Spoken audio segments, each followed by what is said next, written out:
এই গল্পের শুরু হয় একটি নির্জন গ্রামের প্রান্তে। গ্রামের বাইরে গভীর জঙ্গলের মাঝে একটি পুরনো কাঠের বাড়ি দাঁড়িয়ে আছে। এই বাড়ির নাম মৃত্যুর আস্তানা।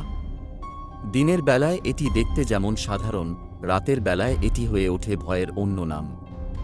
কারণ গ্রামের মানুষ বলে সেই বাড়ির চারপাশে প্রতিদিন কেউ না কেউ রহস্যময়ভাবে হারিয়ে যায়, তবে কোনোদিনই তাদের খুঁজে পাওয়া যায় না।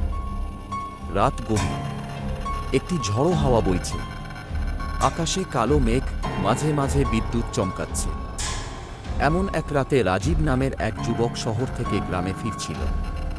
গ্রামের মানুষের অযৌক্তিক কুসংস্কারকে পাত্তা না দিয়ে রাজীব ওই জঙ্গলের রাস্তায় হাঁটতে শুরু করে।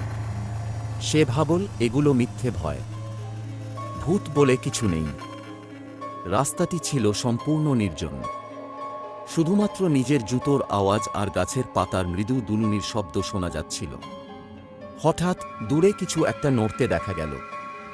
রাজীব প্রথমে ভাবল এটা হয়তো গাছের ছায়া, কিন্তু কিছুক্ষণ পর সে অনুভব করল ছায়াটা তাকে অনুসরণ করছে।